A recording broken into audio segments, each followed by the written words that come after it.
दोस्तों आज की इस वीडियो में हम आपको ये बताएंगे, ये जो प्रपत्र 3D1 है एक बहुत ही इंपॉर्टेंट है। इसमें आपको किसी प्रकार की गलती करेंगे तो आपका फॉर्म में रिजेक्ट हो सकता है। तो ये आपको कैसे भरना है बिहार ज़मीन सर्वे को लेके, जिसमें आपका ज़मीन सर्वे आसानी से हो जाए।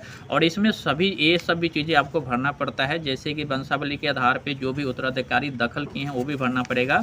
और प्रपत्र 2 तो सभी को भरना है, चाहे आपका ज़मीन खतियानी हो या फिर केवाला हो। तो ये इंपॉर्टेंट है, सभी को भरना अनिवार्य है, ठीक है। और ये जो वंशावली है ना, आपको इसी के आधार पे ही आपको भरना पड़ेगा। इसमें आपको किसी प्रकार का कोई खोज या फिर दिक्कत नहीं होना चाहिए। और जो वंशावली बीट बोल रहा है ना, ये वंशावली बीट कुछ इस तरीके से आपको बनाना पड़ेगा, देना पड़ेगा, दर्शाना पड़ेगा कि आप किस लेवल पे वंशज हैं और क्या उनका संबंध है। तो वंशावली ऐसे आपको बनाना है। मैं आपको बता दूँ, ये सभी फॉर्म का जो है वीडियो मैं एक ही में आपको बता दिया हूँ। जैसे कि आप देख सकते हैं, सभी फॉर्म भर के एक ही वीडियो में दर्शा दिया हूँ। उस वीडियो का ना लिंक डिस्क्रिप्शन में आप चाहे तो वहाँ से चेकआउट कर सकते हैं। आइए थोड़ा सा इसको समझते हैं, प्रपत्र 3D1 है क्या। तो ये देखिए, एक प्रकार की वंशावली है जिसमें आपको सभी चीज़ें भरना पड़ता है। जो भी सिविल परिवारी अंचल होगा, अंचल का नाम लिख देना है। यहाँ पे हमारे केस में मुजफ्फरपुर जिला पड़ता है तो मुजफ्फरपुर लिख दिए हैं। यहाँ पे जो विषय है ना, स्वयं की वंशावली समर्पित करने के संबंध में यहाँ पे किसी एक बंदे का भी हो सकता है, या फिर आप चाहे तो यहाँ पे सभी का भी नाम लिख सकते हैं। कोई इशू, कोई दिक्कत नहीं है, ठीक है।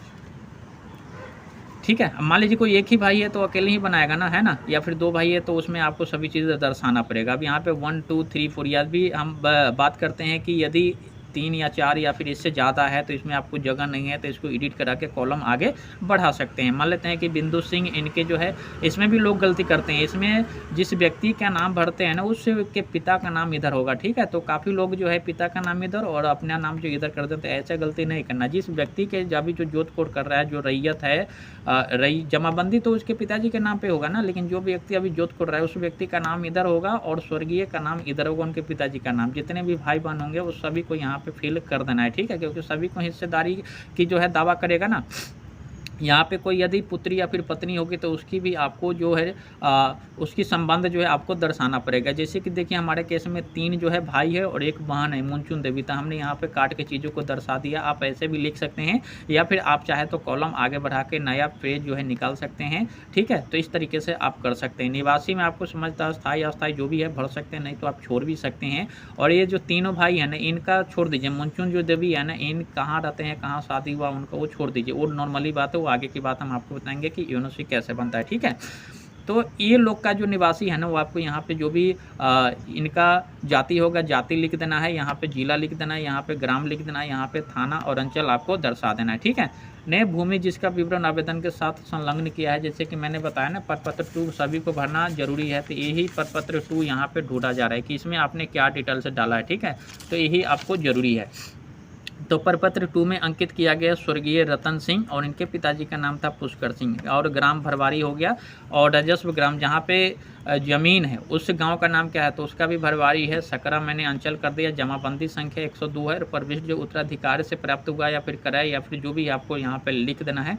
संख्या जो है 112 यहाँ पे खाता संख्या है ना, और एक खेसरा संख्या। और ये आपका जो है यहाँ पे ये है रकबा, ठीक है। रकबा जितने कितना क्षेत्रफल है, तो आपको डिसमिल, कट्ठा या फिर हम बात करें तो धूर वगैरह में नहीं दर्शाना है, तो डिसमिल में होता है। हमेशा चीज़ का ध्यान रखना। लगान छोड़ दीजिए, कोई दिक्कत नहीं है। यहाँ पे देखिए, जो भी यदि मैं अकेला है तो मैं रहेगा, नहीं तो फिर हम लोग कट जाएगा, ठीक है। हम लोग है तो फिर मैं कट जाएगा। एक से ज़्यादा होगा तो हम लोग चलेगा, ठीक ना। आपको पता ही होगा सभी चीज़ें। उसी तरह इस चीज़ को जो है पढ़ लेना है। यहाँ पे कुछ डिक्लियन यानी कि दिया गया है, जिसे पढ़ के आपको ये जो विभाजन है ना, ये आपको कुछ भी नहीं करना। ऊपर नहीं लिख दीजिए, हम जो है गलती से कर दिए थे। याचकर्ताओं का हस्ताक्षर, आपको यहाँ पे जो भी व्यक्ति का बना रहा है ना, उसका यहाँ पे नाम आपको लिख देना है। और इसमें जो आप चीज़ें बनाए ना, उसी तरीके से आपको एक वंशावली बीट भी तैयार करना पड़ेगा। तो देखिए, हम इसी तरीके से वंशावली बना लिए हैं। जैसे कि देखिए, बिंदु सिंह, तो हम यहाँ पे बिंदु सिंह और पप्पू सिंह, लालू सिंह, मुनचुन देवी, तो हमने सभी का वंश बीट बना लिया है। इस तरीके से आपको वंशावली बीट भी बना लेना है और इसमें अटैच कर देना है। तो ये आपका पूरा फॉर्म जो है फिनिश हो जाएगा। प्रपत्र 3D1 कोई भी दिक्कत नहीं होगा। तो इस तरीके से बड़ी आसानी से फॉर्म वगैरह जो है फिल कर सकते हैं।